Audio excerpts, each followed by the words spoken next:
Welcome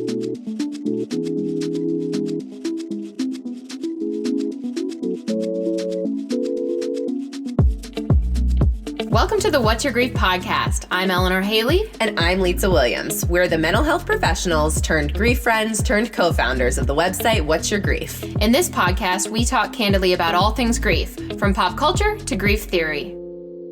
No tilted heads, no soothing tones, just us and our grief friends exploring the always devastating, often confusing, and sometimes even funny experience of living life after loss.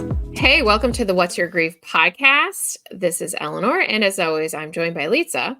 We are back after a short hiatus, and we've missed you guys, right, Lisa? It's true. We have. I was actually thinking as I got set up today, I was thinking like, oh, it's going to be nice to record a podcast again. It feels like it's been a while. Yeah. Sorry to take a hiatus without mentioning it ahead of time on our last podcast. We actually meant to have one or two other episodes up, but then we had a lot of technical difficulties because one of us was traveling, and then we had some equipment issues, and then we were both traveling, and so we weren't able to get it together. But now we are back. And we back, and at least for me, I'm and kind of for both of us, fresh off of a short vacation. So yeah. So I know, well, we have our personal vacation stuff, which we don't need to get into because that is totally unrelated. But I do know at the beginning of your travels, you went to the National Alliance for Children's Grief. Yes. I paused there because they changed their name and I always want to go back to their old name. And you went to their symposium. So how was that? It was really good. It was really good. As you know, but our listeners might not know, that is a conference that we both really like being able to attend. And I felt the way I often do, which is just being around people who work in childhood bereavement is just refreshing. It's just a lovely group of people. Like, I think it takes a special person to work with grieving children all the time. So I think that was nice and just good to be around folks. But also, there were some really good sessions. It's been interesting to see, as with anything, with any area, as things start to evolve with what's new in the world. I feel like that has happened with NACG in a lot of ways. Last year, I remember going and there was a session on using video games with grief. And this year there were like several sessions about using video games with grieving kids. And I just love that. I'm not a gamer myself. I sort of wish I could be a gamer. I'm like not good enough at video games to be able, I feel like you really had to like learn in childhood how to play games now that they're as advanced as they are. Like it feels like the gap for me of getting from like my very novice state in adulthood to the very like advanced state of games. I don't know. It feels insurmountable. Well, we're 90s kids. So we were raised on the Mario who kind of walks across the screen, right? So I love that. That's my like fun zone. But when you get to those like first person kind of 360, the world is like you're walking around. I've always been unable to like really wrap my head around that. And also I feel that they make me nauseous. So I'm very like old when it comes to thinking about those types of games. But like, I get how you could get totally immersed in those types of things. I just myself haven't been able to do it. Yeah, no, that's my exact issue is that once you get into like that 360, like moving the camera angle, that's the dividing point for me. When we have a nice flat 2D game, I am completely on board. And then once we move into the third dimension and you're like moving the camera angle around to see different things, all of a sudden my thumbs and brain no longer can make everything work together. And it's a shame because one thing that I have really come to appreciate, because I have a significant other who does love to game, is that games have just come so incredibly far in terms of just like storytelling and really being something that feels much more like a hybrid of a movie and a game in so many ways. And there are games that he plays that definitely have grief themes, and where I can so clearly see how it could be really useful and therapeutic with kids to be able to connect on this level of something they're already into if they're into video games, and to be able to use video games as a tool to help with understanding grief and processing grief. And the same way that you might use a movie with kids, or a book or a story, it's just another outlet where I feel like it's really been in the last 5 to 10 years that games have made this leap from like something where it was just all fun and games to something where it was like fun and games with real life themes that have this ability to speak to mental health.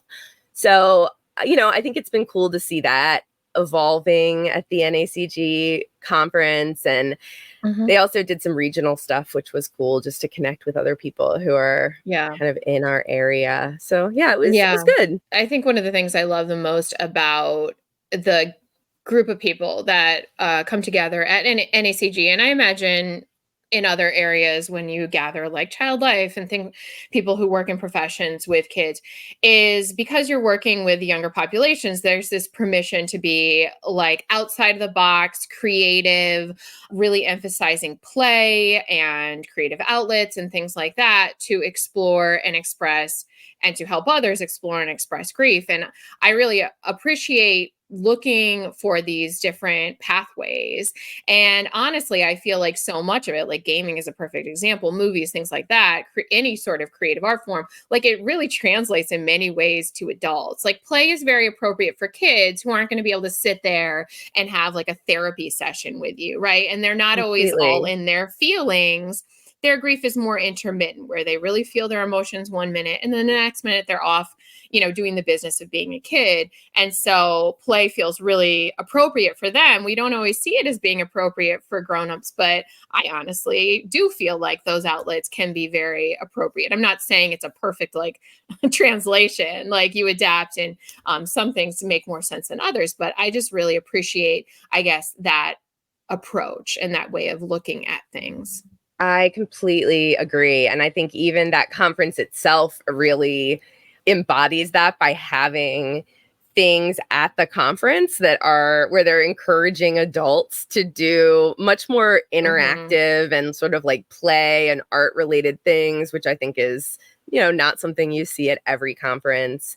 And I actually thought about it a little bit yesterday. I know we talked about this before we started recording, but I had a good friend who died really unexpectedly last week, and the funeral was yesterday. And one of the things that they did at the funeral was they just had so many areas set up where people could create art and play music together. They had like set up a whole area. It was at someone's house, but they had like set up a whole area where they had stuffed animals all out if people just like wanted to go and have a little cuddle with a stuffed animal. And it was just like they made it this interactive space where there were a lot of kids who were there at the funeral and a lot of adults, and everyone was engaging in everything. And I overheard several people talking about, as they were doing some of in the area where they had stuff to paint and create, like people talking about how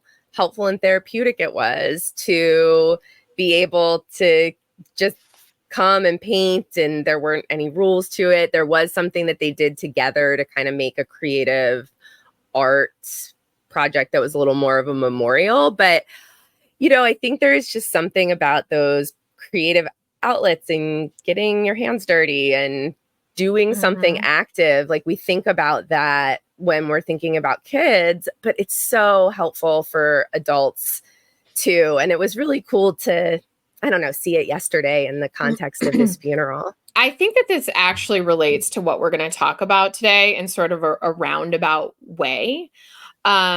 Because one of the things that we talk about a lot is the fact that how we think about grief is really heavily influenced, obviously, by a lot of the theory that's out there, a lot of the work, a lot of the research, things like that, a lot of the writing that's out there. And interestingly, in the 20th century, we had so much theory that really emphasized this idea that we need to kind of dive into our grief and like work through it until we come out on the other end of it. And so it basically left a lot of people with this idea that we really need to focus fully on the quote unquote like more negative and distressing aspects of our grief and work through those and understand those and resolve those until we get to more like quote unquote positive emotional states. And it left us with this idea that coping with grief and getting help for grief and what we do in those settings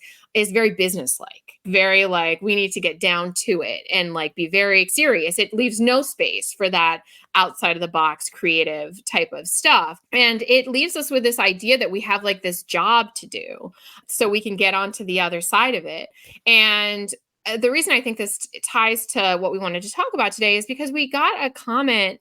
I'll just use a couple of their words specifically, were the struggles to accept living with deep sadness without shame. And what they went on to describe is that they remain very, very connected to their loved one who died. And around that specific loss, they always feel sadness. Like they feel a mix of emotions, but one of those things that they always go back to is sadness. And with that, I think for some people, of course, not all people, comes this sense of like, I shouldn't be feeling this. I shouldn't continue to feel this sadness. I shouldn't continue to feel all these more distressing emotions.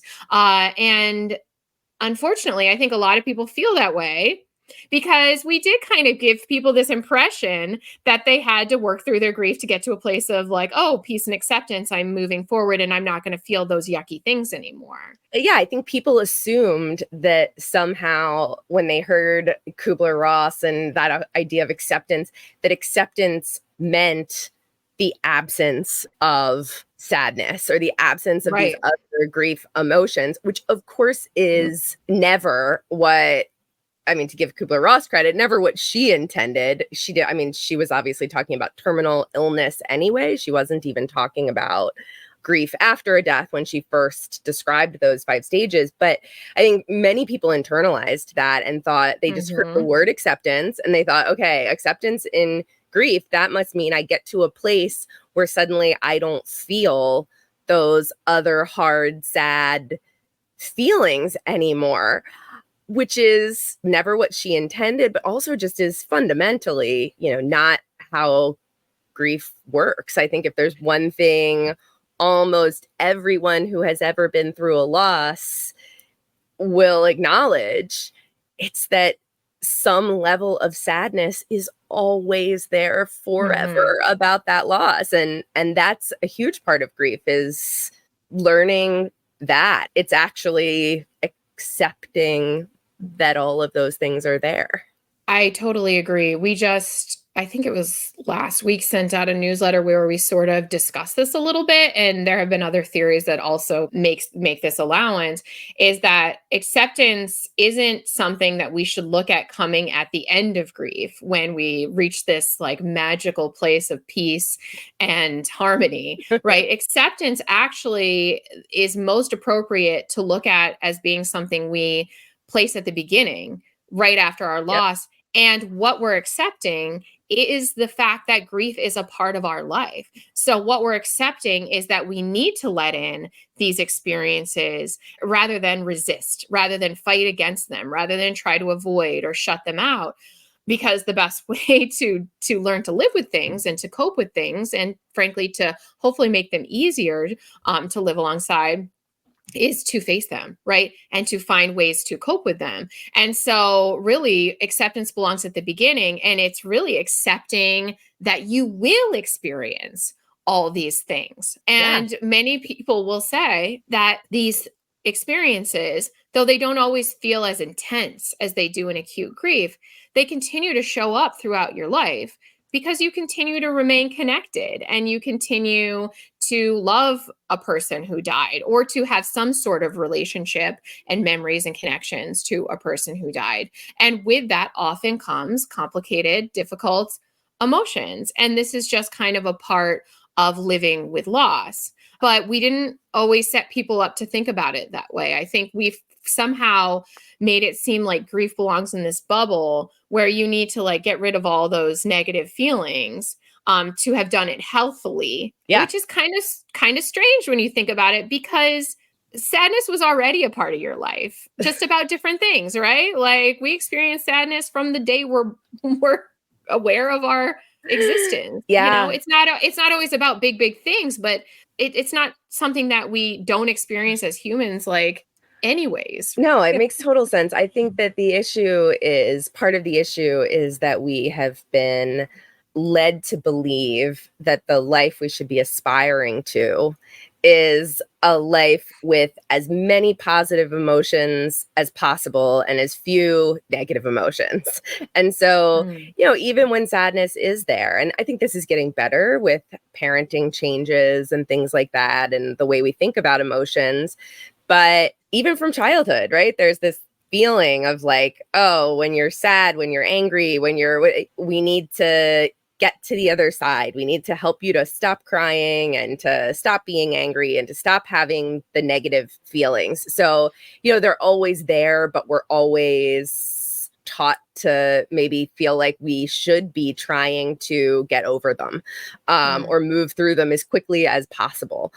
And I think in so many ways it does us a huge disservice, because it pulls us away from the idea that just feeling our feelings authentically is okay. Like, it's okay to have the sadness be there. It's okay to have the anger be there. We have to think about what we're going to do with it and how we feel it. And like you said, how we cope with it and how it's impacting us and other people. Like, it's not to just naively say we should wallow in sadness forever or stew in anger. But I think it really is a misconception to think that the most valuable thing is to be rushing everybody to happy, feel good feelings all the time. I think, acceptance and commitment therapy is the therapeutic approach. It's one of the ones that I probably identify most strongly with as a clinician. And the acceptance and commitment therapy really focuses on the idea. It's sort of a response to previous types of therapy that came before that were very focused on the idea of like, we need to change our thoughts and change our emotions.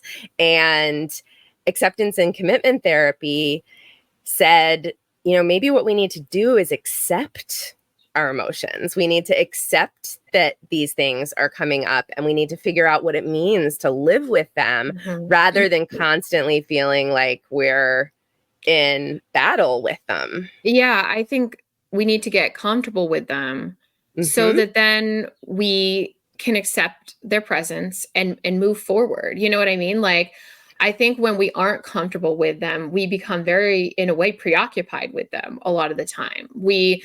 People think avoidance means you're not paying attention to that. But oftentimes when you're avoiding something, you're putting an immense amount of energy into avoiding that thing. You're avoiding people, you're avoiding places, you're avoiding memories, you're avoiding things. And you're constantly stuck in this cycle of running because you don't have a willingness or the tools or whatever it is to face those things.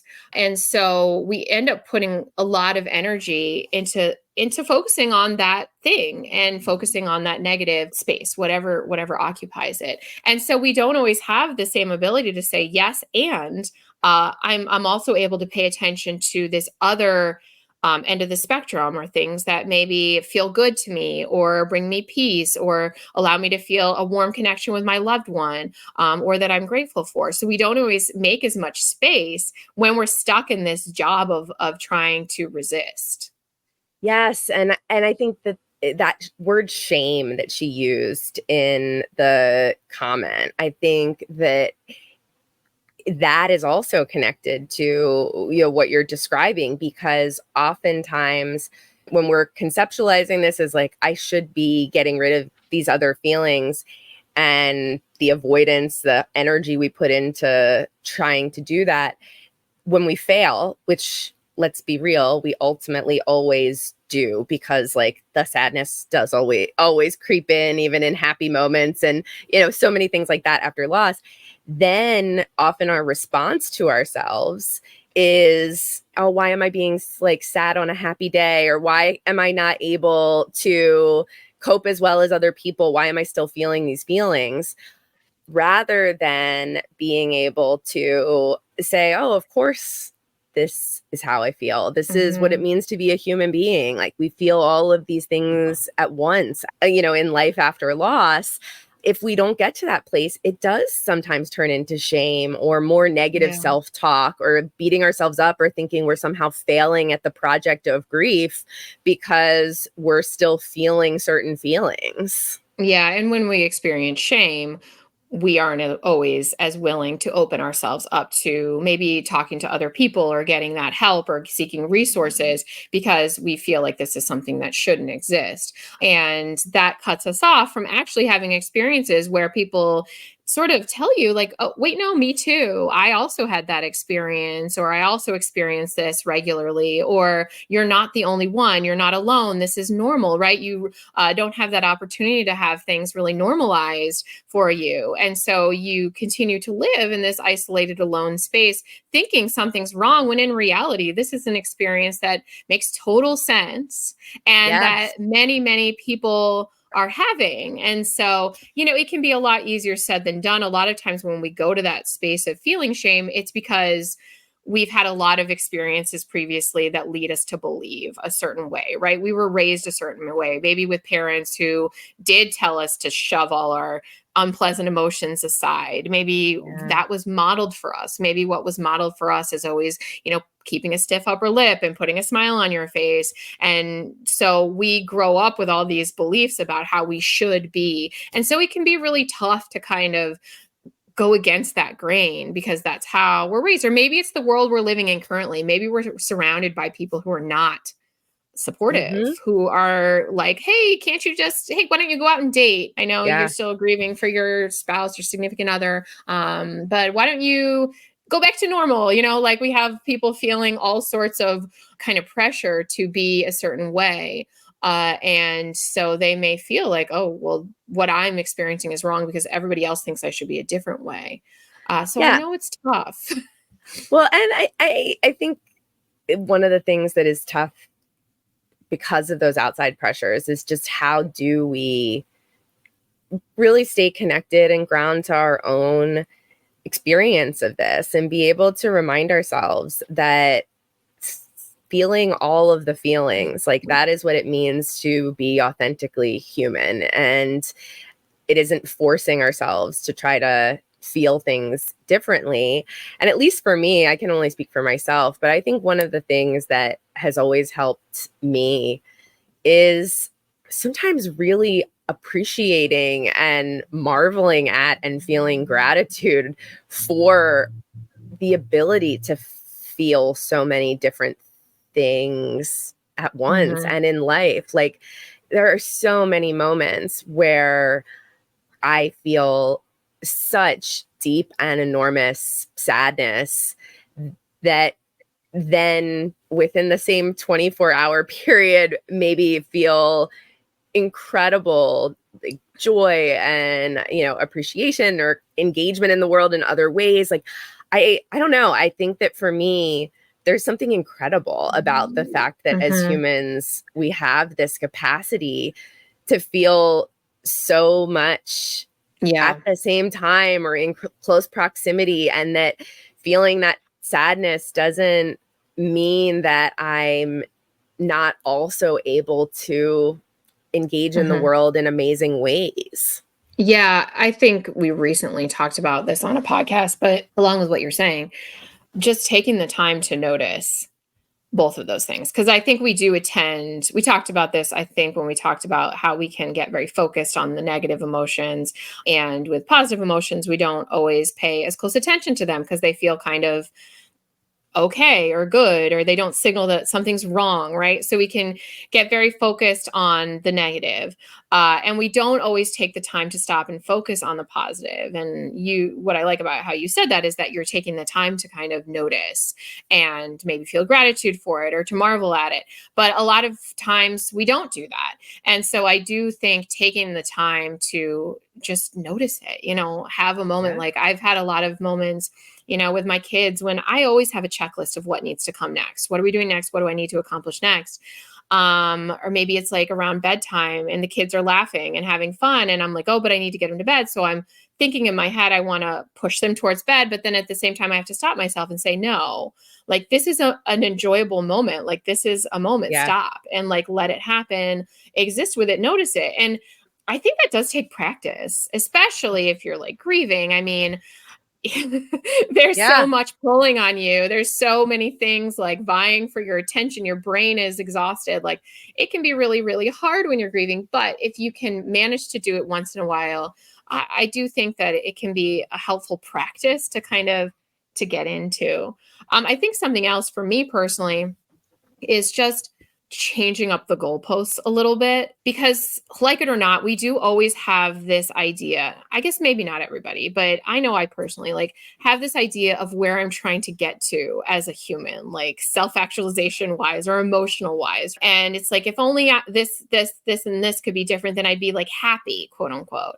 And then I have to like stop myself and say, like, what does that actually mean? Because I know that happiness is not a permanent state. Like you don't get to the top of the happiness mountain and stay there. Like it's a matter of finding a balance, right? And being able to ride these waves and have ups and downs, right? So that's like kind of the goal of life, is to be able to have those ups and appreciate those ups, knowing that there will also be downs. And so I like how positive psychology at one point really emphasized trying to achieve a happiness, right? And then they took a shift away from that and said, you know what? I don't actually think that's what we're trying to work towards. We're trying to work towards a life that has more well-being in it. And that's something that I like to remind myself. Like, it's not about getting to a place of happiness where I only feel positive, because that's just not going to happen. And even if it does for a little while, something's going to happen, to knock me off the mountain. So I really like just kind of reframing it to being able to, in spite of it all, find well-being and find peace and moments of comfort and moments of purpose and meaning and things like that. And so I think kind of shifting that a little bit. And I feel like in grief, also thinking about like, what is your, subconscious or conscious grief like goalpost that you think you're working towards? Because if you think you're working towards getting to a life where you only experience peace and happiness and comfort and okayness about your loss, that might not be realistic. Chances are it's not realistic, because what we know is that our experiences become a part of us. They stay with us. And as we revisit them, we will continue to experience those distressing feelings. And that's normal. That is what it is. That is a normal path for grief, to continue to carry it with us. Now, we want to be able to also experience other things, right? We don't want it to be as intense as it was on day one, but it is very normal to continue to experience those more negative feelings and emotions and thoughts later on, because you're always gonna have that loss with you to a degree. Absolutely. And it's not that every loss is going to teach us something or make us better or any of those things. But I think that for many people, not for everyone, there also can be a place that we come to where we realize that sometimes, because we carry that sadness and those lost feelings and those really difficult feelings, that sometimes we do feel like it allows even greater appreciation for the positive moments or the good feelings than we had before. There's a Khalil Gibran quote I've always really loved that says, the deeper that sorrow carves into your being, the more joy you can contain. And I've always loved that concept that, you know, sometimes it is because we have deep sorrow that has carved into us, and that's not going away. Like it is carved out of our being, but it maybe allows us to engage with appreciation and gratitude and joy even more deeply. And I think sometimes for me, that helps to avoid some of that shame piece, right? To say that sometimes it's all of these emotions, all of these experiences, it's the way they just all come together within us that is able to make us kind of uniquely engaged with the world based on our lives and our life experience that has come before. And I think for me, at least, there's always been some comfort in that. Yeah, I agree with that. I think a lot of this is, you know, again, it can feel very much easier said than done when you're in the depths of grief. And it can feel very discouraging to think that your sadness and difficult emotions are going to last. And so, you know, I think we always just want to say, like, and I think we already have said this, but like to put a fine point on it, that the idea is not that you're going to experience that intense, overwhelming grief forever. And if, you know, you are somebody who feels that it's been a really long time and you're still experiencing that, then that is something that I think maybe you would want to probably talk to somebody about, because the idea is that the intensity should lessen.